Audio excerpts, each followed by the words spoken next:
Bonjour, je suis François Robine, anthropologue, directeur de recherche au CNRS. Je travaille depuis 35 ans en Asie du Sud-Est, plus particulièrement en Birmanie, dont je parle la langue.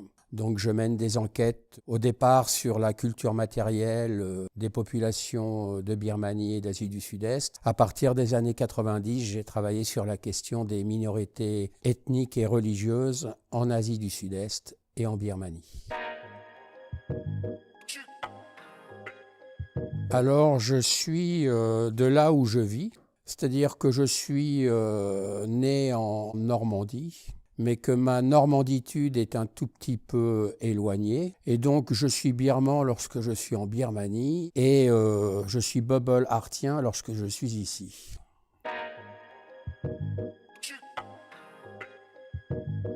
C'est-à-dire, comme nous tous, j'ai des identités multiples et je suis confortable dans aucune d'entre elles, même si on veut me donner une étiquette plutôt française ou plutôt chrétienne ou plutôt birmane. Je suis un peu de tout cela et je revendique toutes les identités que j'ai acquises et qu'on m'a données. En tant qu'anthropologue, on fait une immersion sur le terrain et aller voir des gens qu'on ne connaît pas dans des régions reculées ou proches, c'est pas toujours facile, on n'est pas toujours un poisson dans l'eau.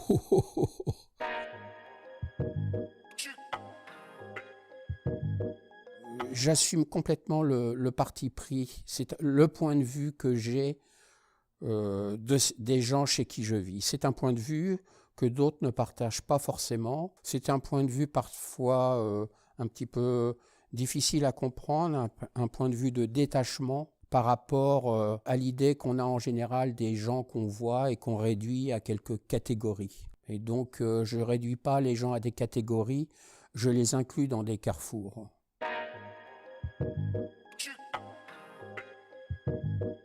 L'accès au terrain a été toujours extrêmement compliqué du fait de la dictature. Et donc j'ai toujours travaillé avec des accompagnateurs, des locaux, qui ne servent pas tellement à traduire, puisque en général j'arrive à revenir sur le birman que je parle, écrit et lis, mais qui sont une porte d'accès, qui donnent confiance à la fois aux autorités, surtout confiance aux gens qui voient un étranger là où ils ne sont pas habitués de voir des étrangers, que ce soit dans les villages des Hautes-Terres ou que ce soit dans les enclaves de Bangkok.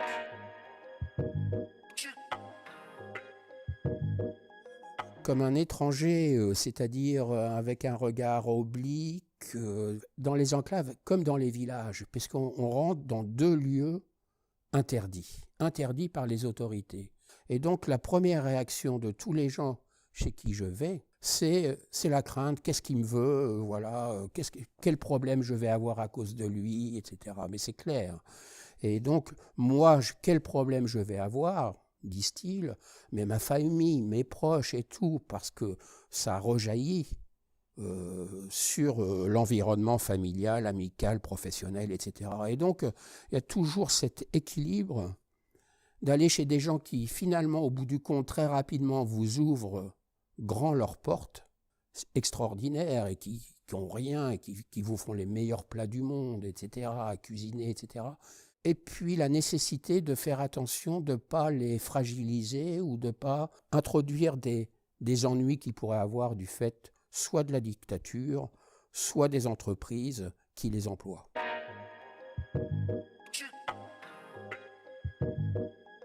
Tout le temps, c'est la vie du terrain, je veux dire, les ennuis. Je ne crois pas que j'ai réellement créé des ennuis aux gens avec qui j'ai travaillé ou chez qui j'ai été invité. Une petite anecdote, j'étais dans les confins himalayens, au nord de la Birmanie, et ils sont tous devenus chrétiens dans la région. C'est une région aussi très militarisée, parce qu'il y a des conflits ethniques et armés, etc., strictement interdites. Et donc, j'étais là avec je ne dis pas informateur, je dis accompagnateur, c'est-à-dire une personne locale qui accepte de m'accompagner. Et je voulais rejoindre un des derniers villages chamaniques où le chamanisme était encore une pratique dominante dans la région. Et on traversait des régions vraiment compliquées, etc. Et à un moment, c'était trop loin, il y avait une piste. On a attendu des heures et des heures à une voiture qui passe pour faire du stop. Et quand il y a une voiture qui est passée, on s'est précipité. Et alors, ils ont ouvert le carreau. Et ils avaient des Ray-Ban noirs qu'ils ont un petit peu baissés en disant « c'est vous qu'on cherchait ». Et donc, c'était la police qui m'a remis dans le premier avion, évidemment, pour rentrer, etc. Oh ben, un anthropologue, ça vaut rien. Hein. Un anthropologue, on se demande même l'utilité de nos travaux. Alors, je ne sais pas combien je pourrais valoir.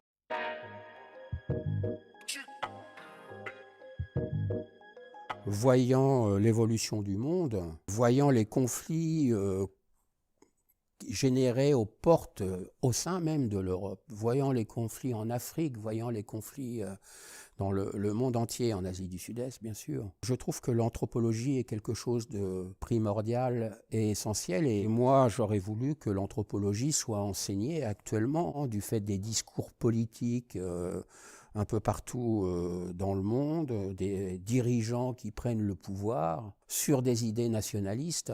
Je pense que l'anthropologie devrait être un domaine enseigné dès le collège pour le regard de l'autre.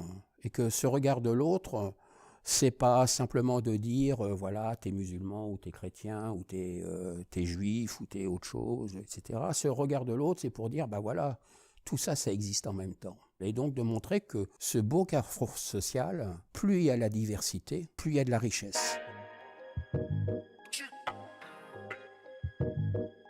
Bien sûr, là en ce moment il y a tout un discours et je trouve que ça fait partie des choses bien de notre époque contemporaine. Bien sûr, c'est passionnant la relation de genre. Donc pour l'anthropologie, cette relation de genre est centrale et elle correspond à une réalité qui était non dite en Occident, c'est-à-dire le genre, l'homosexualité, l'homme, la femme, le transgenre, et toutes ces catégories, pas ces catégories, cette compréhension de l'humain qu'on n'imaginait pas ou dont on ne pouvait pas parler auparavant. Si vous allez en Asie du Sud-Est, il y a un rapport, alors on ne peut pas généraliser non plus, mais par exemple en Birmanie, la transsexualité ou l'homosexualité homme ou femme, c'est passionnant, elle est beaucoup plus intégrée dans le paysage social, mais il faut quelques codes. Les homosexuels, hommes ou femmes, sont souvent des médiums ou des chamans. Et donc il y a une ritualisation. Et donc il y a aussi la dimension transgenre. Il faut que cette dimension transgenre soit, pour être acceptée en Birmanie, soit intégrée sous forme d'un couple homme-femme.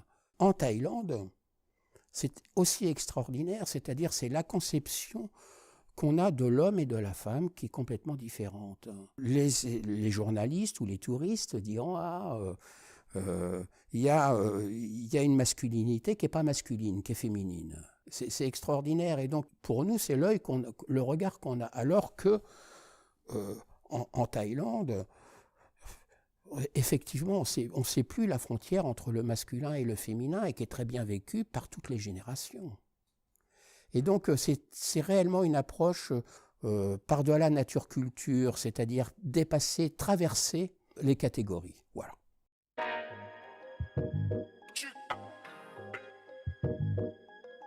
On peut regarder la Lune en montrant le doigt et regarder juste le doigt qui montre la Lune, d'après l'adage bien connu, mais on peut se dire que ce n'est pas suffisant de montrer ça. Il faut rentrer un petit peu de l'intérieur et intégrer la complexité, la réalité telle qu'elle est, c'est-à-dire ne pas séparer, ne pas créer de nouvelles catégories là où on est, mais embrasser le paysage dans lequel on est, d'intégrer les différentes langues, les différentes cultures, les différentes origines, etc. Et voir, et c'est pas simplement intégrer, c'est voir comment c'est consistant, c'est voir comment cette diversité de tout groupe, plus ou moins étendu, crée de l'identité. Voilà, c'est mon métier.